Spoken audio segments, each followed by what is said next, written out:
I now welcome you to this evening's presentation. The Society's 1881 Act of Incorporation, which remains unchanged to this day, reads, "The Royal Society of New South Wales has been formed in the colony of New South Wales for the encouragement of studies and investigations in science, art, literature, and philosophy."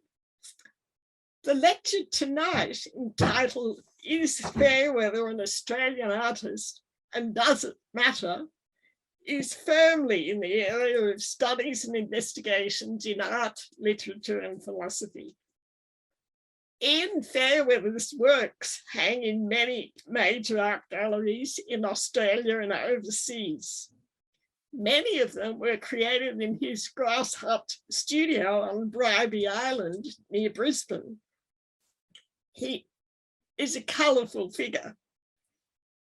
To bring him to life tonight, we have two eminent art historians, Clare Roberts, who is Associate Professor of Art History at the University of Melbourne and Fellow of the Australian Academy of the Humanities.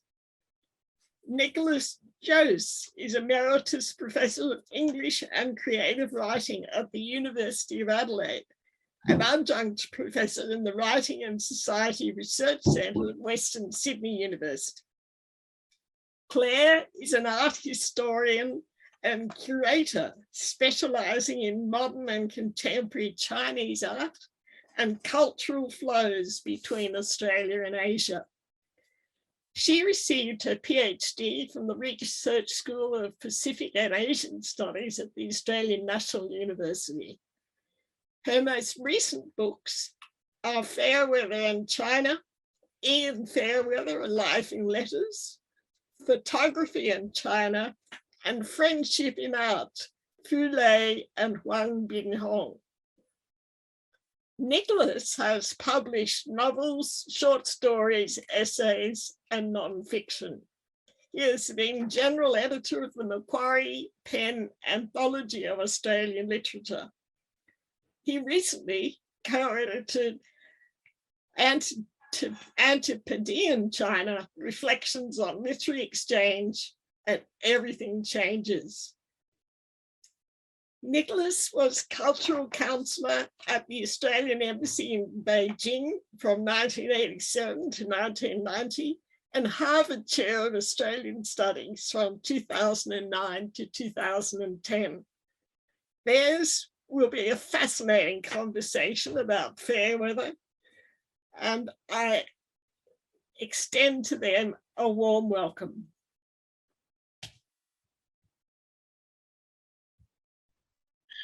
My name is Nicolas Jose, and I'm here with Clare Roberts. We're speaking to you today from the unceded lands of the Wurundjeri people of the Kulin Nation, and we pay our respects to their elders past, present, and emerging. Our topic for today is the artist Ian Fairweather, and the questions: is Fairweather an Australian artist, and does that matter? Now, most of us will know the name Ian Fairweather, but we may not have a very full idea of his life, his development as an artist, his work. And perhaps we just start with some brief discussion of that. After a life of wandering, including extended periods living in China, Bali, and the Philippines, the Scottish-born artist Ian Fairweather, whose dates are 1891 to 1974, settled on Bribie Island off the coast of Queensland. Working in a self-made house constructed from bush materials, Fairweather created works of art that prompted a leading Sydney critic to name him our greatest painter. Clare, you've published a couple of substantial books on Fairweather recently, including Fairweather and China, just published last year, where you seek to position Fairweather as a key transcultural figure connecting British, European, Chinese and Australian art histories. So perhaps we could start hearing from you just a brief outline of Fairweather's life and career. Yeah, thank you, Nick. Very good to be with you here tonight. And thank you for setting that up, Nick. Ian Fairweather, as Nick said, was a Scottish-born artist, but we've really claimed him as our own. He's virtually unrecognised in the United Kingdom, owing to his unusual life trajectory. I'm a historian of Chinese art, so I guess that will give you some hints about the way in which I am seeking to position him, because my training has not really been through Australian art history, so this is a provocative repositioning, but I think one that very much speaks to our times. Ian Fairweather was the youngest of 9 children. His mother was born in India, and his father served his professional career in India. Many of his siblings were born in India, but not Fairweather. He was born in Scotland. He didn't really meet his parents until he was 10 years of age. So he was brought up by his elderly kind of maiden aunts, and was quite a shy and retiring young boy. Encountering his parents really for the first time at the age of 10, when his elderly father retired, and they set up a family home on the island of Jersey. The island of Jersey in the Channel Islands, and it's really here that Ian Fairweather develops his real love of islands and a sea sense. And this is something that really kind of carries him throughout his life. It's an intense interest. Australia really is a large island, and at the southward trajectory of his life leads him to Bribie Island off the coast of Brisbane. He really doesn't see himself as an Australian artist, but I think that positioning himself living an island kind of life is very significant kind of for our understanding kind of his practice. He's got an extraordinary biography, and I'll just sketch in a few details that will allow us to kind of move along. He was very, really unfit, I would say, for war service, but followed the male kind of line in his family and served in World War I. Saw some intense kind of military action, but just for a short period was taken as a prisoner of war in Germany, moved around different POW camps, numerous escape attempts. He eventually, after a number of years, is released and eventually goes to art school. That's not a profession really that his parents had in mind for him, but it's a way that he was able, I guess, to heal himself and find his own pathway, which led to a wandering kind of life. But really it was in the POW camps where there were, it was an officer camp where he had access to libraries and reading resources that he came across Chinese and Japanese art.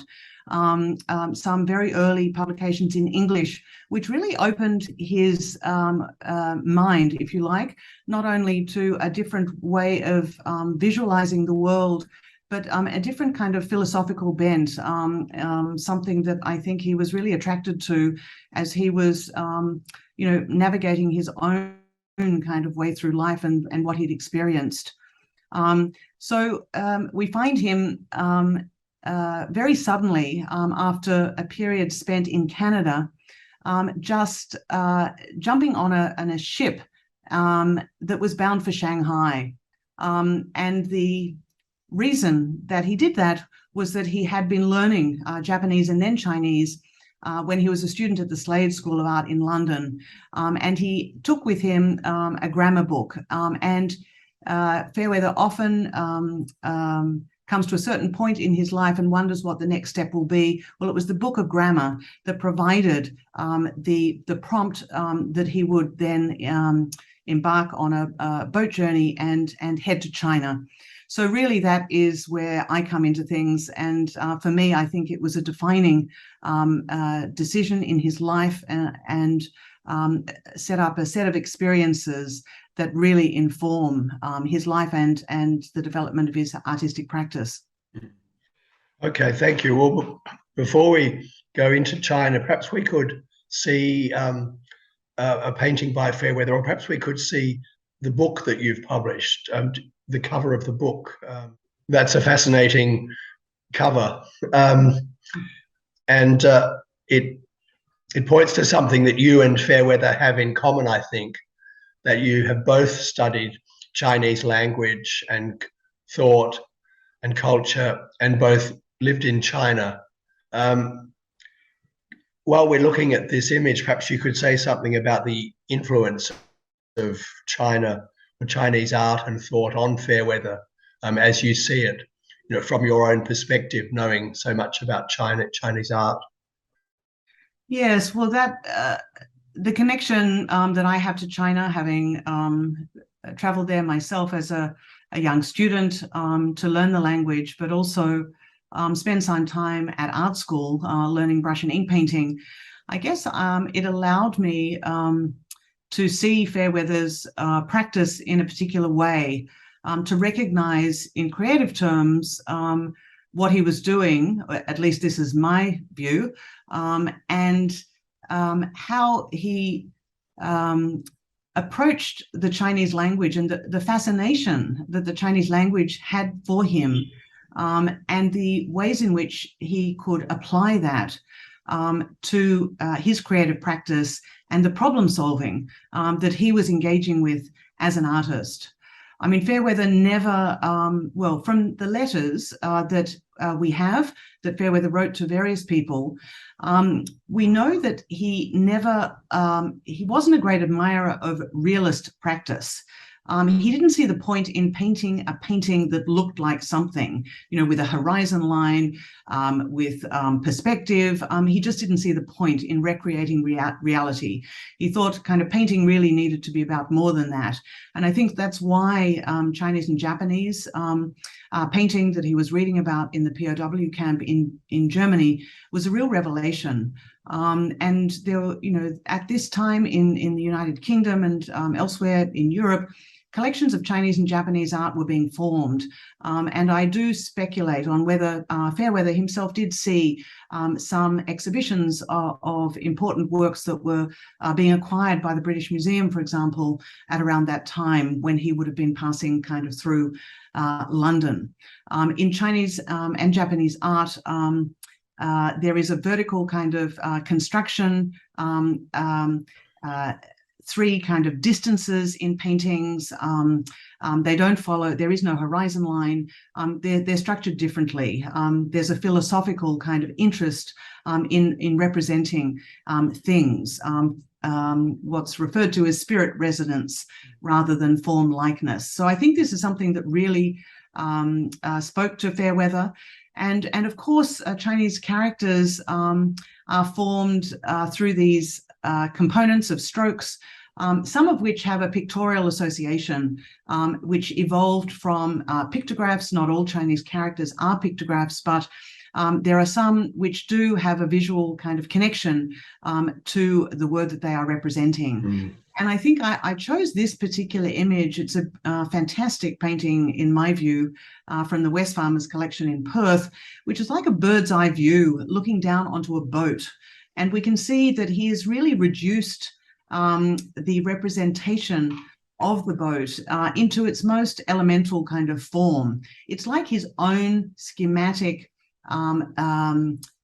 description, if you like, of a boat using lines. And of course, line is central to Chinese calligraphy. And it follows to painting. And so I think this focus on the line, which was always there in Fairweather's practice, became a really dominant way of him creating his paintings. And of course, the boat, we talked about his journeying, his love of islands, and the boat motif and the boatman appears repeatedly throughout Fairweather's practice. And so this is a highly evolved personal kind of motif, language that reads almost like a kind of glyph or a character of his own making. And so I think he loved that symbolism. And as he moved further and further away from realistic practice, trying to find his own pathway to abstraction, I think Chinese calligraphy and that idea of the pictograph created through lines was a highly kind of desirable pathway for him to think through. So this is an earlier painting by Fairweather of China. It looks different from the one we've just been looking at. Do you want to say something about that? Yes, look, I've chosen this painting, which was recently on display at the Heide Museum of Modern Art. It's from a private collection, but that exhibition brought together some of the very early works of Fairweather's that reference his travels, but in particular kind of China and also Bali. But here our focus is on China. And this was exhibited and acquired by an artist. It was exhibited in Melbourne when he'd just arrived, the first time he arrived in Australia. And this is one of a series of paintings that he created after the event. He really we don't have that many paintings kind of China that he painted in China, or of Bali that he painted in Bali, or the Philippines. He tended to work through the imagery and then paint from memory and also from sketches. So look, this is just a very obvious image drawn from his experience of China. He spent time initially in Shanghai and traveled to nearby water towns. This was probably created in Suzhou or Wuxi, and we can see one of those fantastic arched bridges. Here we have Fairweather painting in oil. He later adopted a much more fluid medium, and we can see him experimenting with different ways of creating line, and he's working with a palette knife and also I think probably the end of a brush to create these etched, if you like, lines, but it's still pretty much a linear practice, at least in outlining the key forms of the painting. So here it's a painting that has a very close relationship, albeit one that is remembered, but of his physical kind of an emotional experience of his travels in China. So that changes as he kind of moves further away in time from the China experience, but nonetheless continues to, the experience, I would argue, tends to resonate kind of very much. So this is a transitional work where he's moving from oil paint and oil painted practice to a much more confident kind of linear practice where he's working in other more fluid medium, kind of such as gouache, and sometimes working with ink and water-based media. Well, you mentioned that this was exhibited in Melbourne. So how do we get from China to Australia in Fairweather's life? Could you say something about that, and perhaps looking forward to the end of his life in Australia? So here we have two photographs of Fairweather as a young boy on the left, and on the right, Fairweather standing barefoot outside his self-made house on Bribie Island, as I mentioned, off the coast of Queensland. How did Fairweather come to be in Australia? Through the research for the letters book, we uncovered some fascinating material that, in fact, Fairweather, through his mother's brother, had a connection with Australia. His mother's brother lived in Queensland. He rose to become a mayor in Queensland and was quite a well-respected pillar of the community. And he, in 1926, had sponsored Fairweather's passage to Australia. I think I'm right in saying 1926. It's a while since I've thought about this, but it's fairly early on. And I think the family was wondering what to do with Fairweather. He was a troubled young individual. And this was before he went to, or around the time that he was thinking of where to go, and he ended up in Canada. But he would have come to Australia much earlier had his uncle not died. He died suddenly, and the immigration application lapsed. So in Fairweather's early letters, there are references to Australia as the Never Never Land. So that could be for a number of reasons. But one possible reason is that there was this idea of a link to Australia that had through the family. And certainly there were other relatives who were in Queensland who he had contact with when he was, after he did arrive. So look, I think,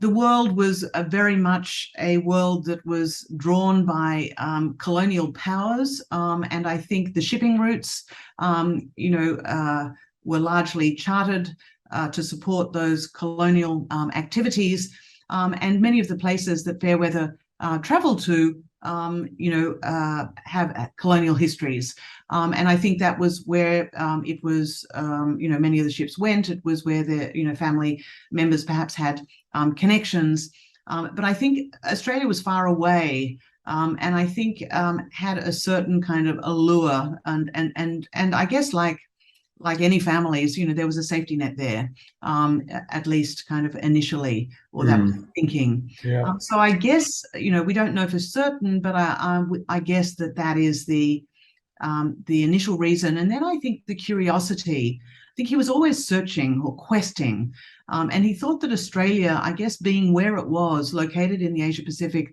region, kind of might have an appeal.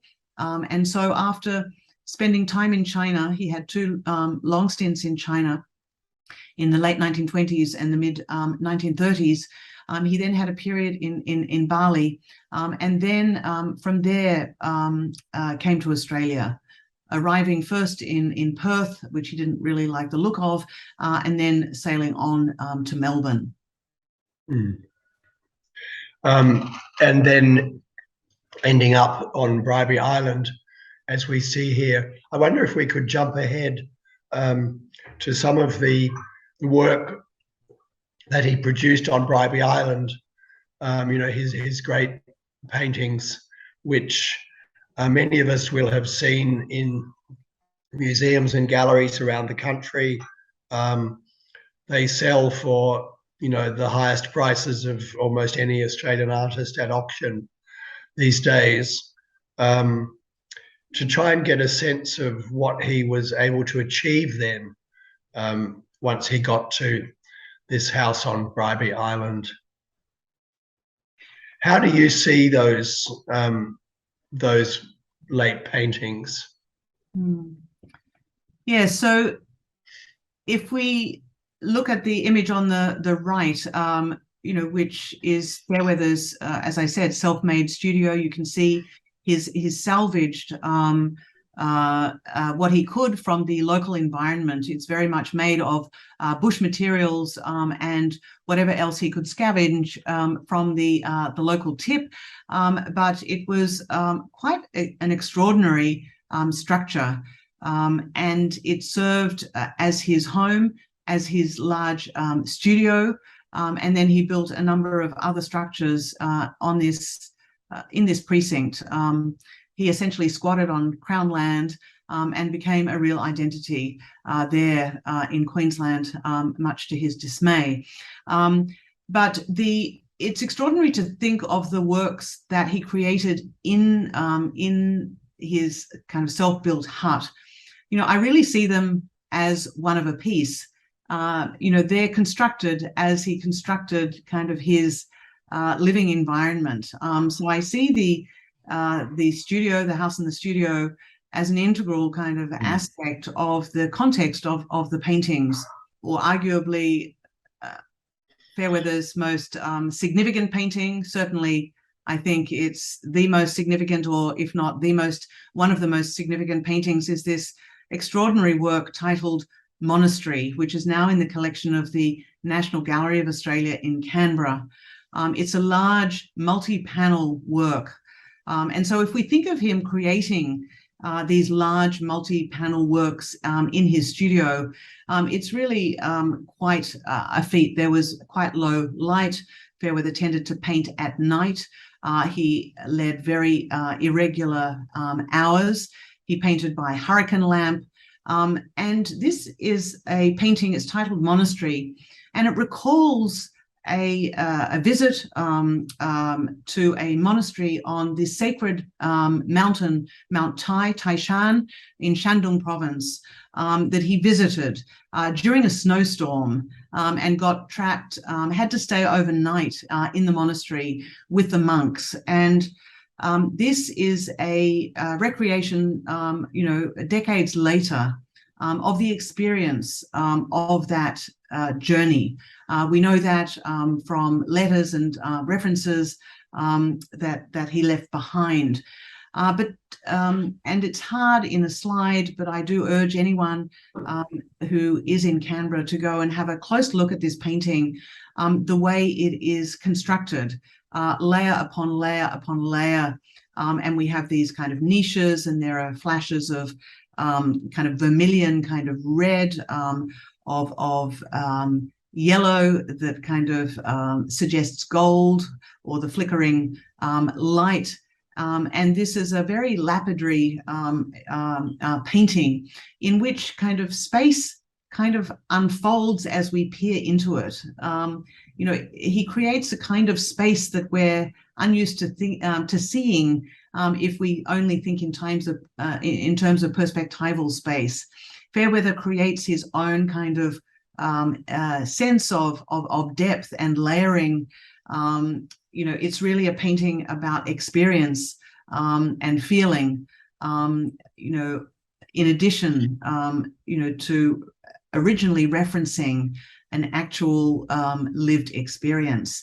And in the lower right, I don't know whether if I bring my cursor down here, we can see Fairweather signing the painting. Many of his paintings are signed. There are different signatures that he uses throughout his life, but here we see a schematic version, almost like a character itself, of his initials IF, if. This painting doesn't have the Chinese character for if, but which is pronounced raw, but he has a great sense of humor and playing with the Chinese language. Some of his earlier works are signed raw with this Chinese character, which translates to the word if. So in that playful kind of awareness he has of the language and his connection to it. On the right, I'm just circling this other, it is a Chinese character. It's the character for Ji, kind of meaning, luck or good fortune. And a small number of paintings, or Fairweather's paintings, have that character applied to it, which seemed to indicate that it was a painting that he was particularly pleased with, for one reason or another. And Fairweather is Fairweather is his harshest critic. So I think it's there for us to decode what that significance might mean for him, but clearly it is a significant painting in his estimation. So to ask the question, which is the theme for our talk today, is Fairweather an Australian artist? From all that you've been saying. Is he an Australian artist? Well, as I intimated in my introductory remarks, I may not be the best person qualified to answer that question, but I would like to be provocative and say that Fairweather is someone who spent the last decades of his life in Australia. We've claimed him. He created his most majestic and kind of meaningful, really, I think, paintings here. But I like to think of Fairweather as someone who's larger than Australia. I mean, I think he's described beautifully by Robert Hughes, the art critic Robert Hughes, the late art critic Robert Hughes, as someone, one of the greatest artists that Australia has ever harboured. So I love that idea of Australia harbouring an artist or a creative practitioner. It means that he's closely associated with us. But my hope through my work on Fairweather is to, push his boat back out to sea, not to disassociate ourselves from him, but for his art to find a larger audience kind of within the international kind of community. And what about the connection with China that Fairweather represents, or that you've been talking about? Because in the 50 years or so since Fairweather's death, Australia's relationship with China has transformed unimaginably. With the diplomatic relations with the People's Republic of China starting from 1972 and so on. And China is now, front page news in Australia, if not front of mind. For Fairweather in his time, China was far away. Does that change things? Or you say you want to push his boat out, but what about that relationship between Australia and China? Well, I'd like to push Australia's boat out too. I think, what follows from what I've just said is that I think Fairweather is a very important kind of artist for Australia. We need to think deeply, I think, about his work in terms of what it represents. I don't know that he could have created that body of work in another place. I think he would have created very different kinds of work.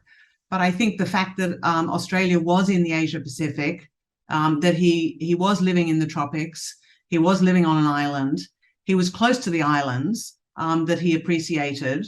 I think that's all very consequential. And I think Fairweather was looking to develop a language. I mean, I've said in the book that maybe we could think about his life trajectory and his project, as and it's a big claim, I know, and it's controversial, but, as part of a personal quest to decolonize the self. I mean, to actually put himself in uncomfortable positions, to put himself as far away as he could possibly have been from Scotland and the United Kingdom, and yet still kind of be connected to them through history and geography, but that he was interested in other things that the Southern Hemisphere had to offer. And so I think, the profundity and the significance, I think, of Fairweather's work for us, which has been recognized by many artists. He's a much loved artist by other artists. And I think other artists understand, just what he has achieved in artistic terms and his total commitment to his practice to pursue that at the, to the exclusion of everything else. Other artists hold in awe. And so it's really what he's achieved, in my view, is to bring together, of course, a UK-based, a Slade kind of art training, together with an East Asian aesthetic and sensibility, a sensitivity to other languages and other ways of thinking about and constructing the world, and also to, I think he was also interested in this place, Australia, and he spent a lot of time in Queensland and the Northern Territory, and so Murray Bale and other writers have talked about the Indigenous kind of inflection, or the, have pointed to the influence or the impact of Indigenous art on his practice as well. So what he ends up creating is a very syncretic style that resonates not only with European kind of artistic practice, but with Chinese and also, at some level, indigenous kind of practices from the Pacific. He was also very interested in Papua New Guinea and many of the islands that he spent time in. I mean, interestingly, partly one of the reasons why I also kind of feel confident to say these things, particularly in relation to China, is through my conversations with other art historians and artists who also see Fairweather's work his late works, and appreciate it from a Chinese aesthetic, point of view. And I refer to one art historian in particular whose work I came across. He wrote an essay about Ian Fairweather's work and the extent to which it spoke to him, as someone who's come out of a Chinese aesthetic tradition. You mean a Chinese art historian? Chinese art in historian. China. In China, in mainland China. Okay. Yeah. So look, I think the way the work communicates to different people who have different trainings and experiences, I think Fairweather's work speaks to that. And the fact that Fairweather's work remains hung on art gallery walls around the country, I think also speaks to the ongoing relevance of Fairweather, the choices that he made in his life. And so these are all, subjects that are very alive to us today. What is Australia's relationship in the Asia Pacific? Yeah, but when we talk about that, we're usually talking about politics or trade, economics. Yeah. I mean, what can a figure like Fairweather contribute to that sort of discussion? Well, look, often the discussion, say, about China that happens in the media is focused totally on either politics or economics. We forget that China is an amazing civilization, one of the world's kind of great civilizations, and a lot of that is based on language and culture. And I guess what Fairweather responded to was Chinese language, and he learned about the Chinese culture, Chinese philosophy, Chinese history through that. But it is, the Chinese language, has a history of thousands of years. It's continuous. There is a continuous kind of use of Chinese characters, from the first emperor kind of, right through to the present. So that is an incredible cultural legacy. So I think what we can appreciate in an artist like Fairweather, and he undertook the translation of the Drunken Buddha book, which was published by the University of Queensland Press in 1965. I argue that, while he was creating his greatest paintings, he was also doing a lot of translations from Chinese literature into English, that these practices were happening in parallel, that there was a relationship between his deep knowledge of the Chinese language, his desire to translate, and the creation, of his greatest paintings. So that close kind of connection, I think, shows us that there's more to China than what we read about kind of in the news. There's a depth of there's a depth that we need to reflect on and think about. And I think in an artist like Fairweather, we can see how he has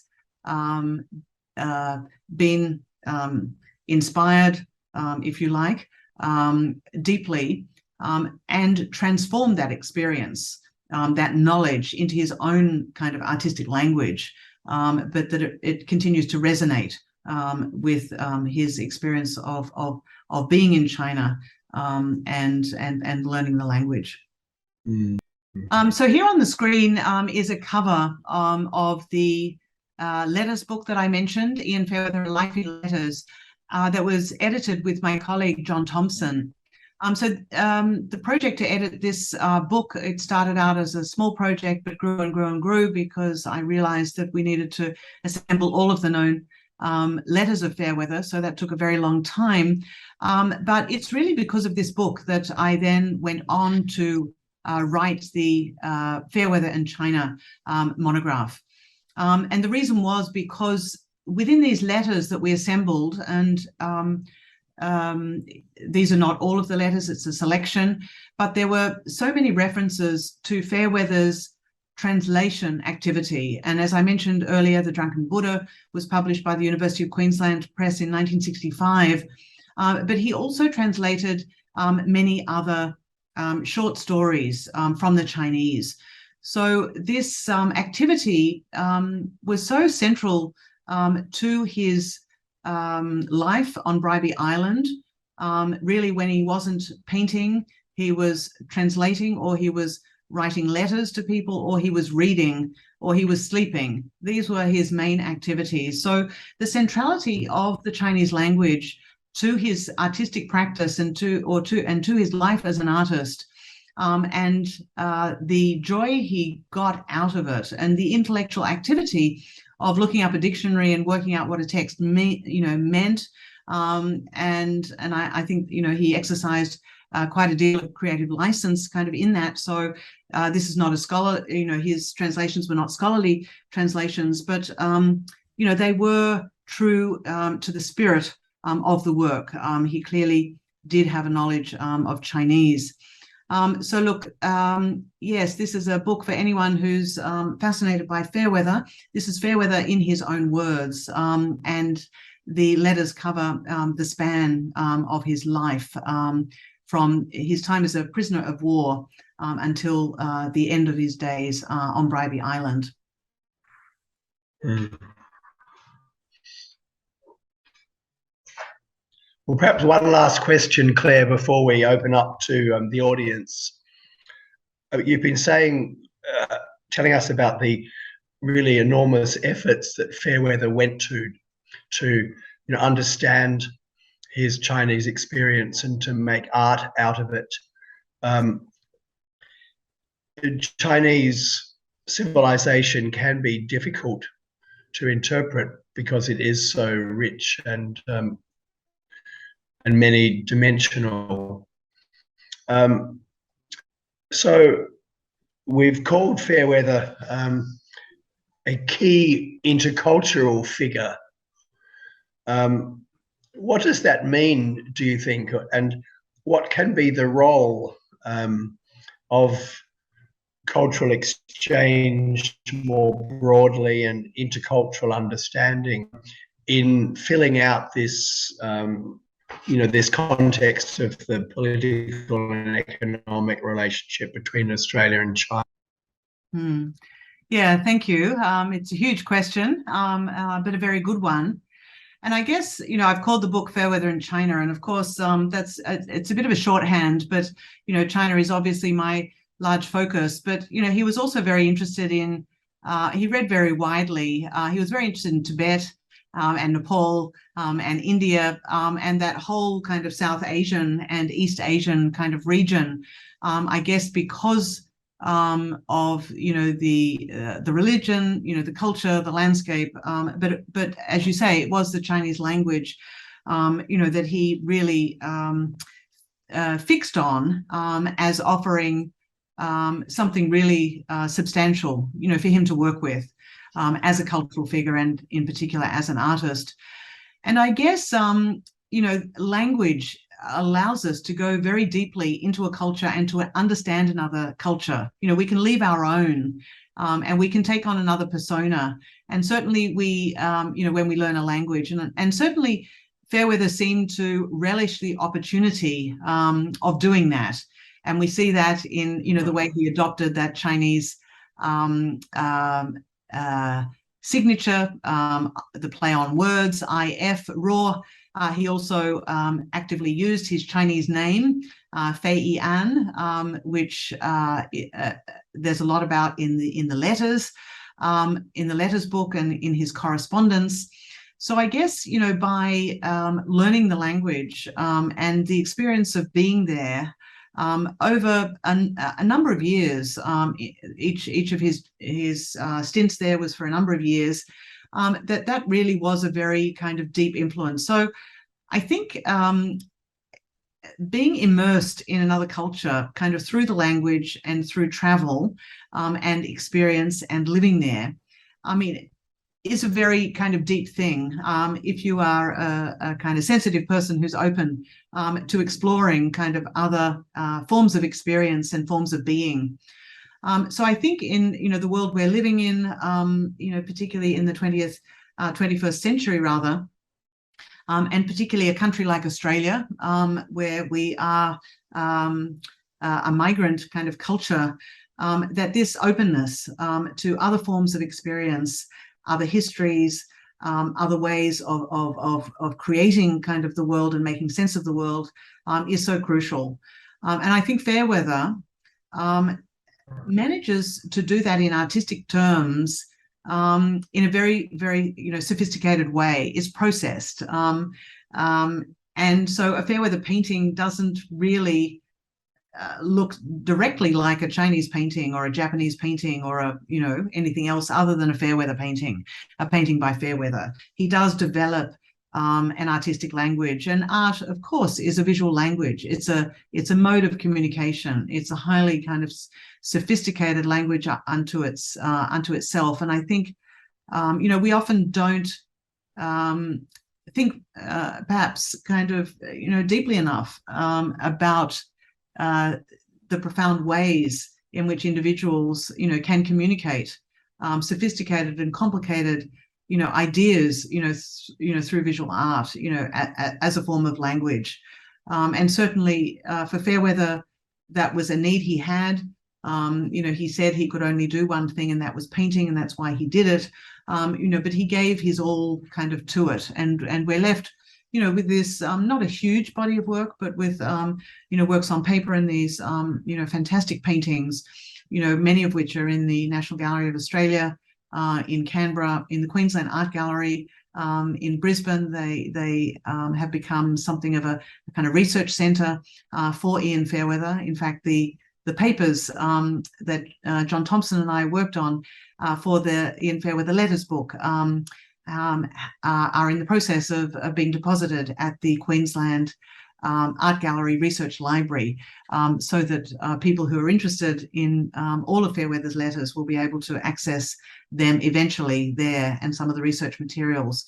So I think, Fairweather, even though he died in 1974, he remains kind of a relevant artist, an artist of our time, because of, I suppose, the life and artistic risks that he took, placing himself in uncomfortable cultural environments, as a way of experiencing, life and the world, and as a way of kind of forging, his own artistic language and understanding himself, I guess, in the process.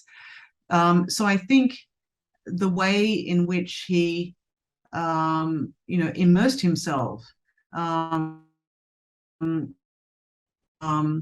with the goal of creating his art, was something that kind of not that many artists, I think, have done, in such a successful way.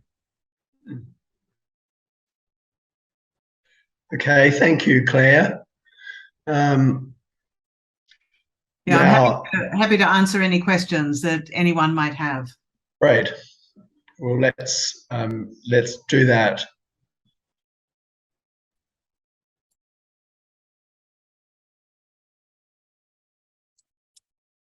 Claire and Nick, thank you so much for that extraordinary discussion. I think it was enormously illuminating.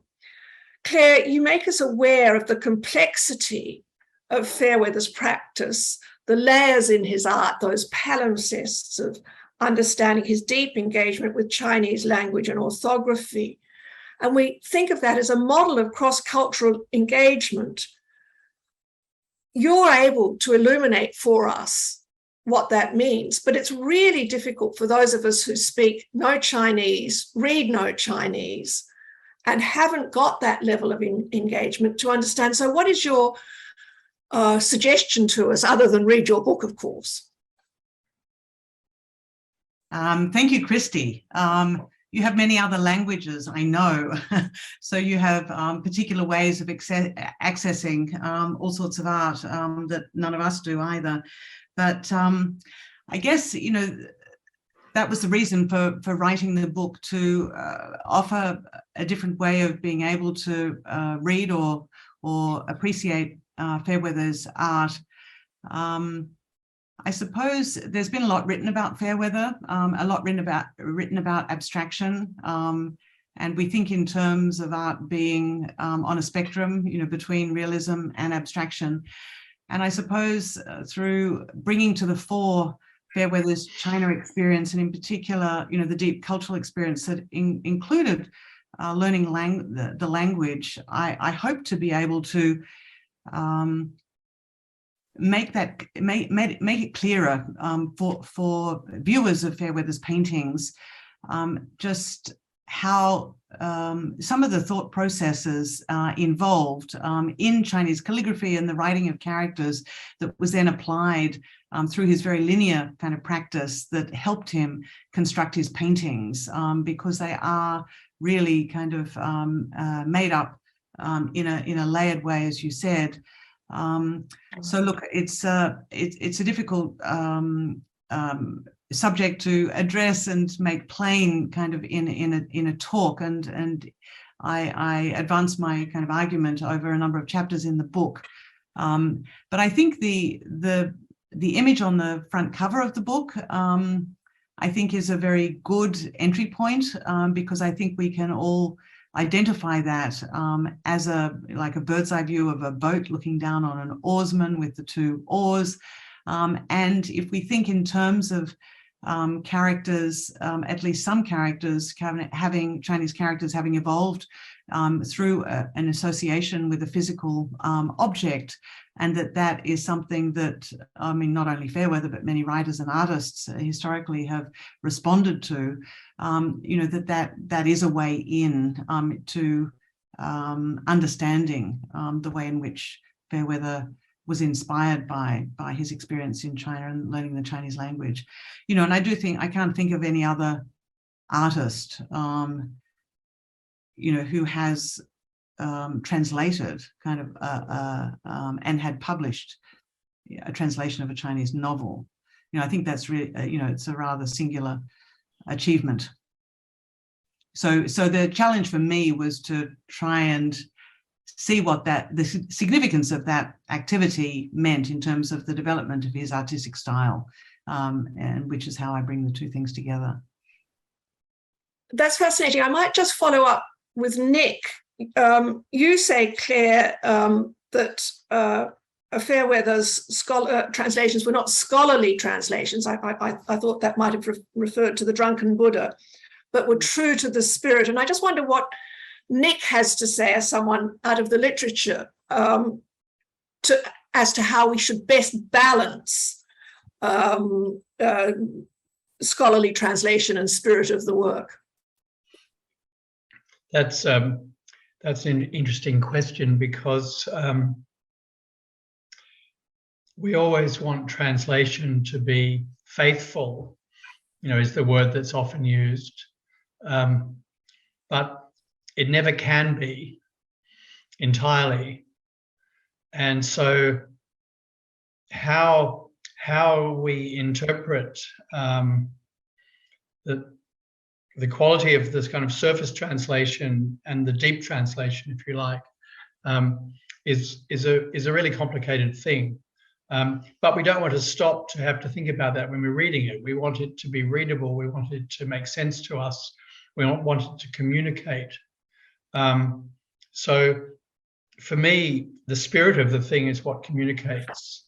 And the scholarly translation will be not so much about accuracy, but about awareness of the different choices and possibilities that would underlie any part of that translation. So it's about informing ourselves, you know, intellectually of what is entailed in translation, and just taking that with us.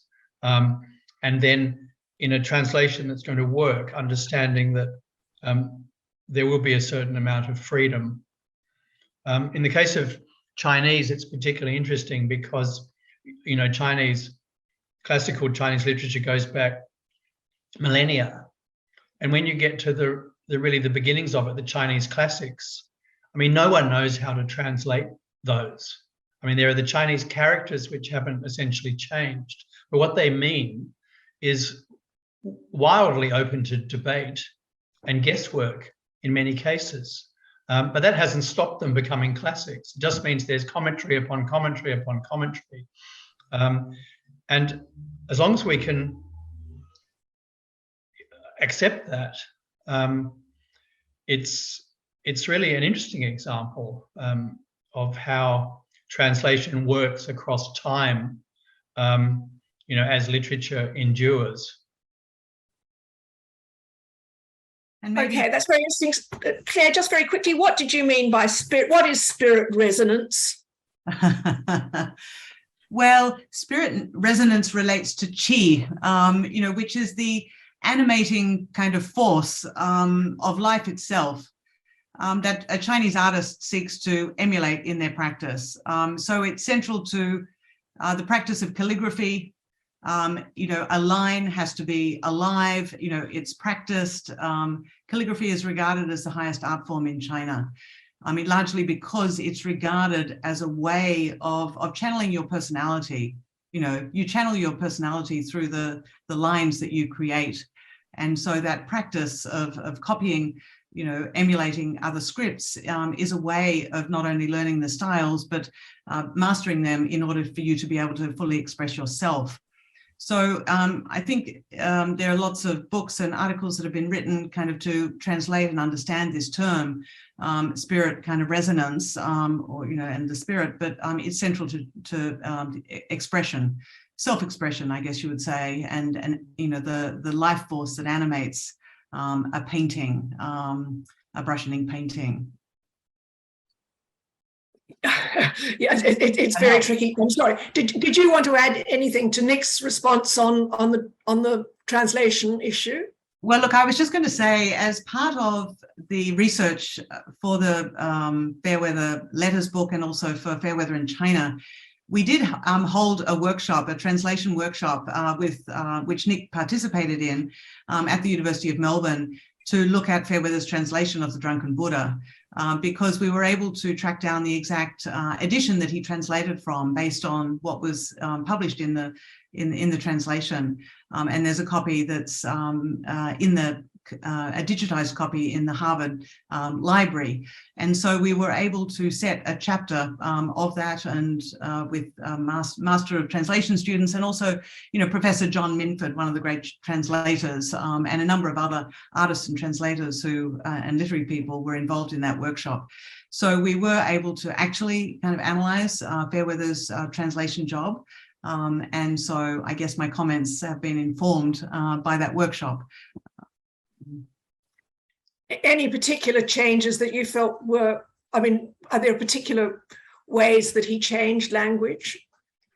Well, look, he was, when I said it was not a scholarly kind of translation, I mean, that's basically John Minford's assessment of the translation, you know, speaking as a scholar.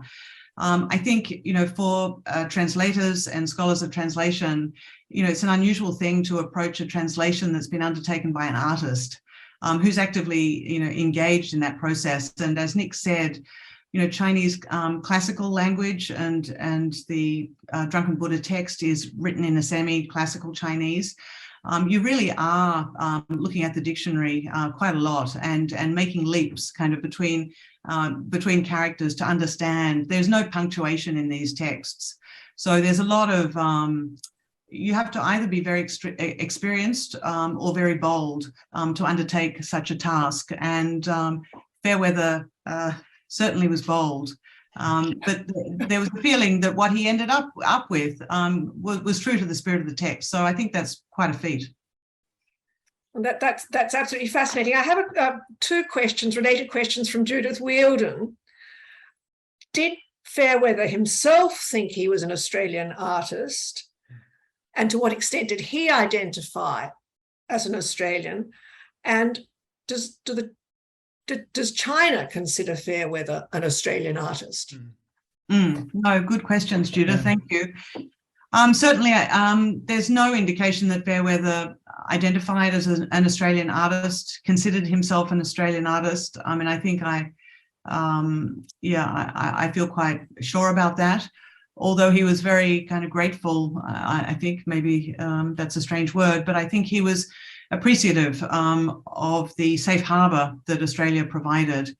And I think he tried to escape a number of times, you know, the famous raft journey in 1952 when he was living in Darwin. But there were later attempts to return to England. You know, he was keen to return to Chelsea. But I mean, when he did return, he felt, he realized that, you know, the place had changed, that there was no way that he could live there. And so he came back to Australia, recognizing, you know, that was where he'd made his life, where he could function, and where he could continue his practice.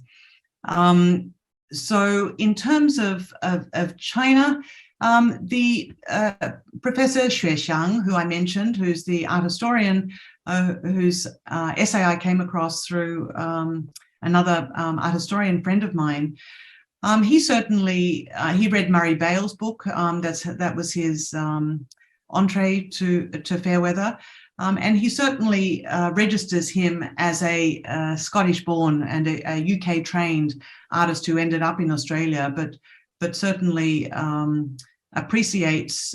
He strongly appreciated that the transcultural artistic contribution, I guess, that Fairweather has made, the way through his art he is able to link European, East Asian, and whatever the Chinese scholar understands as an Australian kind of aesthetic into some meaningful kind of new language.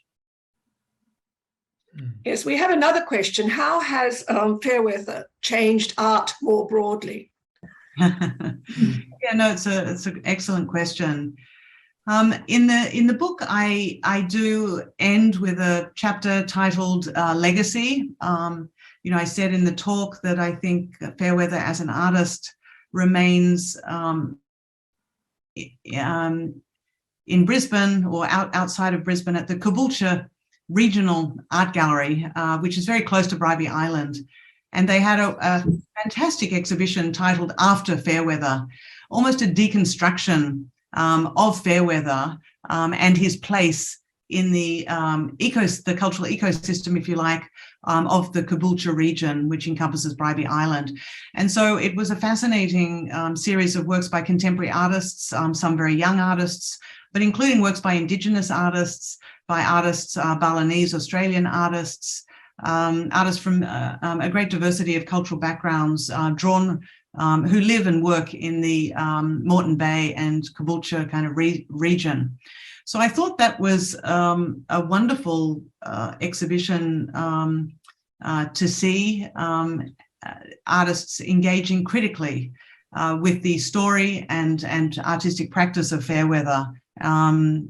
Yeah, I thought that was quite kind of meaningful. And that together with an earlier generation of artists who I go into and discuss in the book, many artists who made pilgrimages to meet Fairweather while he was alive, and other artists who didn't meet him, but whose work has been inspired in different ways by Fairweather's work. Claire, just one other question from me. You talked about, in his early years, Fairweather charting the colonial shipping routes that had defined the world before the First War. That extraordinary story of Fairweather on his raft. What do you make of that? How do you understand that, his choice of going off by himself on a raft? I guess that wasn't the first raft that Fairweather had constructed. There are a number that of references to him creating rafts or waterborne kind of vessels in the letters. So this is a practice that he's familiar with, but he did do a lot of research in the local library to create the 1952 raft. I think he was quite serious about escaping Australia. I mean, Fairweather, I think, as a result of his family upbringing and context, as well as his service during the war, I mean, I think that, there's a psychological kind of dimension, to Fairweather and his artworks that, perhaps is something that later scholars kind of might look at. But I think he often gets into a fix and then has to escape and has to do something, and he moves on. And so I think the raft journey, I mean, that was a particularly kind of traumatic period in his life, and then he just decided to leave Australia. He was found, he was at sea for 16 days. He was reported dead, lost at sea. His obituary was written, and then eventually he washed up on the island of Roti in Indonesian territory and was taken into custody. An Australian Air Force Hercules kind of was looking for him, and eventually he was offered a passage back to Australia, from Indonesia, but refused that. And went on to London, but eventually returned to Australia. So look, I think, yes, that the idea of escaping is something that was deep in his psyche. There were numerous escape attempts when he was held captive as a prisoner of war, and I think that was a psychological, one of the psychological conditions, that he continued to. But you mentioned that he didn't think of himself as an Australian artist. But what about the influence of the sort of environment, the physical environment of Australia, particularly Bribie Island, on his work? Is that a strong feature, and does that in some ways make him an Australian artist, whether he identifies as one or not? Was that a question for me? Sorry, I was asking just in relation to whether Fairweather didn't think of himself as an Australian artist, but the Australian environment, particularly, physical environment, ecosystem, on Bribie Island does seem to be an influence on his work, or an inspiration, really. Does that make him an Australian artist, whether he likes it or not? I think that's a subjective, a subjective judgment.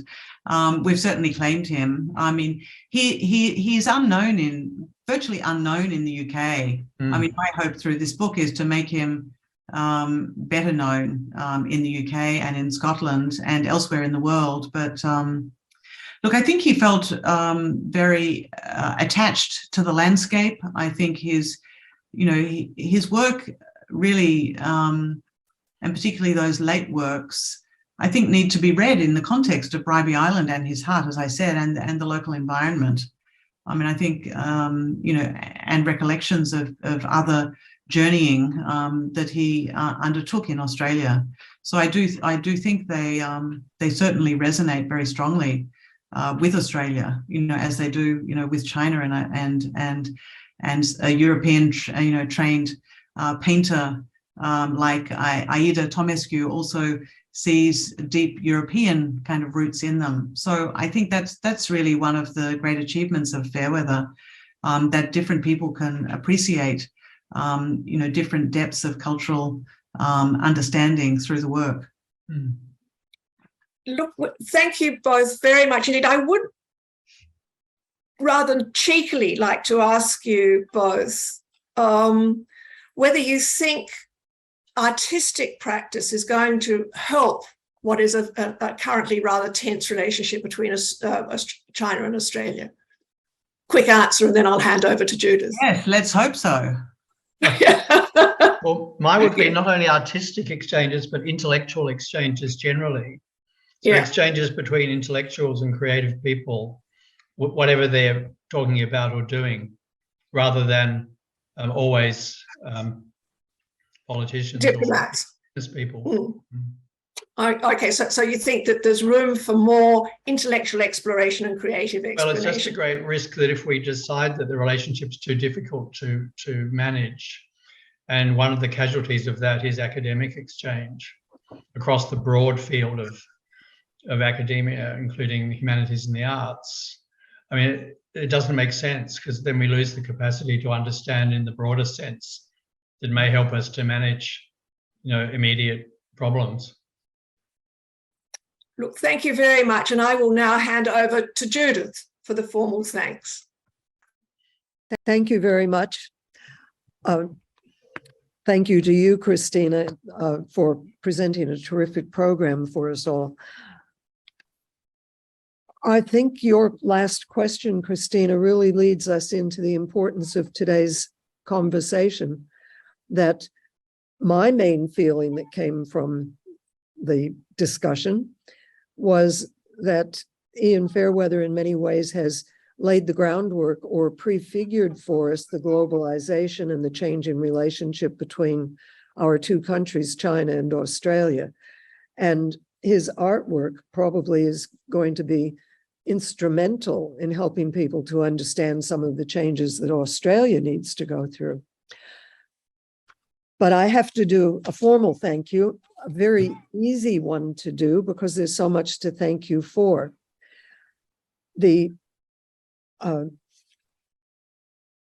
particularly deep understanding that I think we come away with for a short discussion lecture is leaves us in debt to Clare for her very deep knowledge of the complexity of the man, his life, his relationships, how he works, and to Nicolas for guiding us through that with probing questions and insights of his own. So thank you very much to both of you for taking us on this journey through Ian Fairweather's mind, his practice, and how it was developed. But along the way, there's so much to talk about. I'm going to choose just two details that I especially thank you for. What a wonderful and unexpected lead-in to this discussion in the statement, "A grammar book changed his life." A grammar book.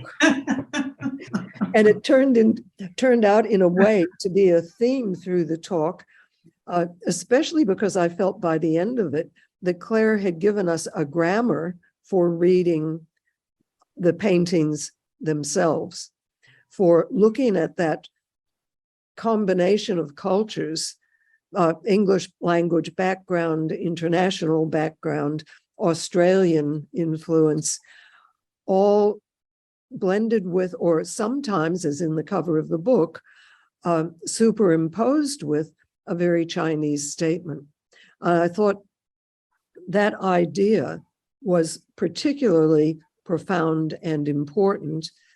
And I think, Clare, we owe you really significant gratitude for leading us there.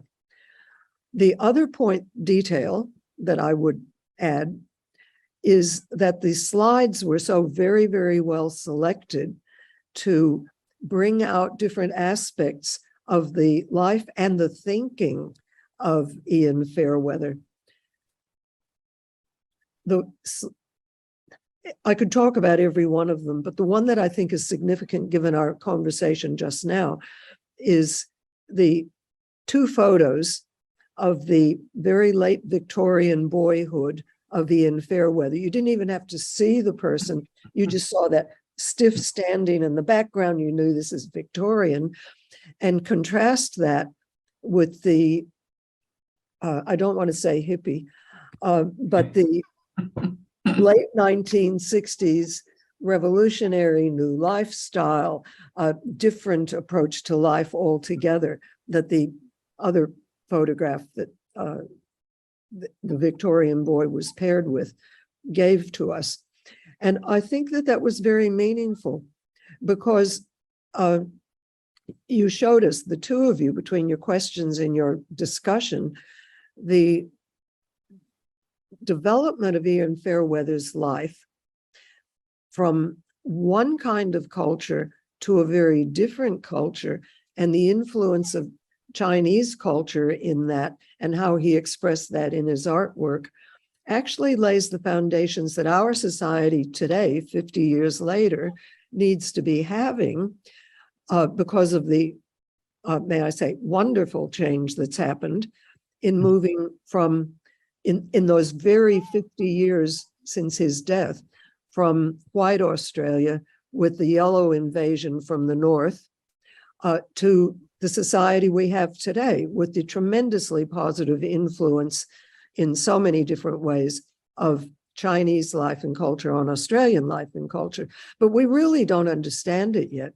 And we haven't got the grammar of that right for ourselves yet. But I think this discussion tonight, and Clare, I'm sure your book is going to be very influential in going further with this, gives us an understanding of the concepts and ideas we have to be thinking about. And I'm sure it also is going to lead to a bigger and better educated audience for Ian Fairweather's work. So congratulations on the book, Clare. Congratulations to both of you on presenting so much complex information on so many levels in such a short period of time. Thank you very much indeed from all of us, and you can hear the applause. Thank you. Back to Susan to say goodnight to us. Thank you. Formally close the meeting by saying I think that tonight really has shown you how the society can use creativity, creative thinking to add value to society. And I'm sure that Clare and Nicolas have done that in spades. And I look forward to Ian Fairweather's star shining even more brightly thanks to both of you. So good night. The meeting is formally Thank you closed. so much. Very generous.